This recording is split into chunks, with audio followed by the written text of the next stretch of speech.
The deadline has came and went, my friends. For me and many hockey fans around the NHL, falling asleep the night before can often feel like Christmas Eve, as you envision waking up to tons of surprises. Well, if you weren't on the naughty list, that is. Anyways, in this video, we'll be going over several trades that recently happened. I'll be giving my thoughts on each and analyzing them to see who came out on top. And with that, here are 4 huge deadline trades dissected.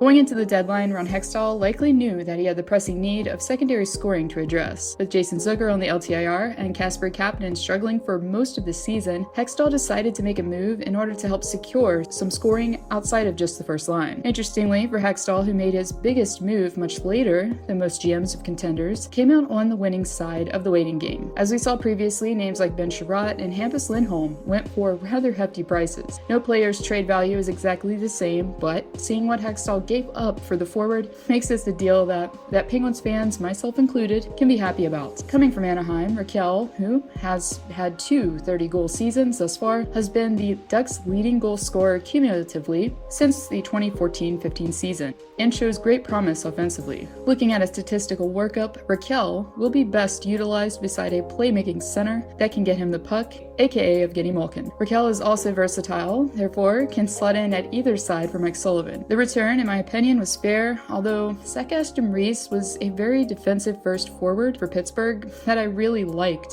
Hextall gave him up, Dominic Simone, who hadn't panned out, a prospect, and a second-round pick, but it still wasn't breaking the bank. Raquel is a pending UFA, therefore the trade will be even better if he's given a contract futuristically. Now, if we were to touch on the Nathan Boyou acquisition, it'd be more of a head-scratcher, but this one, for Ron Hextall, was a W in my opinion. The New York Rangers, coming into the deadline, weren't expected to make a huge splash, but instead to acquire a depth piece. As you could say that they did just that in the trade that brought Andrew Kopp to the Big Apple. Kopp, who is versatile, will be able to slot in a center or left wing role for the Rangers if need be. Knowing that the Blue Shirts already have Mika Zibanejad and Artemi Panarin up front, Kopp will be a middle 6 forward for the group. Looking at the return, in my opinion, due to the fact that the 2 top picks are conditional, it makes it still hard to grade. If the Rangers do make it to the Eastern Conference Finals, for instance, the pick turns into a first, and Andrew Kopp doesn't sign with New York, then from a trade standpoint, Winnipeg could have more of an edge. Also, it depends on which pick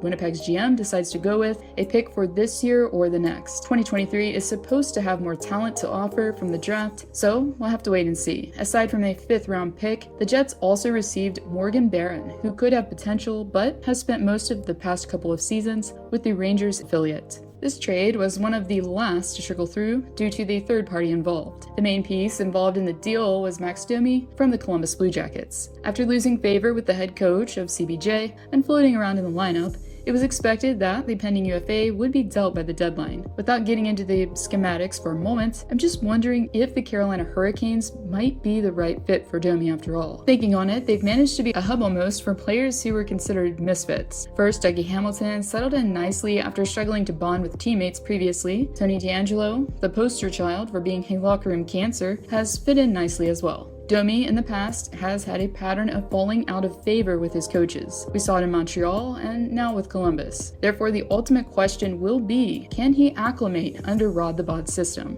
As far as the trade is concerned, for Carolina, who got Domi at 75% salary retained, it's going to be a wait-and-see kind of scenario to see how he fits in there knowing his history. The other 2 teams involved basically retained some salary for prospects. For the Jackets, knowing that they were probably going to lose Domi, instead of taking on his full salary, they're only going to be paying half. Plus, they get a prospect out of the deal. So in my opinion, Columbus right now is looking like the victor. And now on to the biggest trade of the deadline day. 3-time Stanley Cup champ Marc-Andre Fleury was dealt to the Minnesota Wild for a conditional draft pick. Now, there was definitely a lot of chatter around Fleury up until the deadline about if he would want to be moved and if he wanted to stay in Chicago to finish out the season. And I think a lot of people, myself included, were just skeptical about what would happen on the Fleury front in general. Interestingly, for a while, it looked like the main destinations for the Flower were Colorado and Edmonton. But in all actuality, in my opinion, I think Minnesota made the most sense for Fleury overall. The netminder didn't have a full no move clause, but instead had a 10-team no trade list. Knowing his personal situation of not wanting to be too far away from his family, it makes a good deal of sense. As for Minnesota, GM Billy Guerin, who won the Stanley Cup in 2009 with Pittsburgh, was ironically acquired at the 09 deadline and went on to win a cup alongside Flurry. Considering where the Wild are going to be financially next season, and that they have a very capable all-around team full of potential, it made sense for Guerin to be somewhat aggressive here.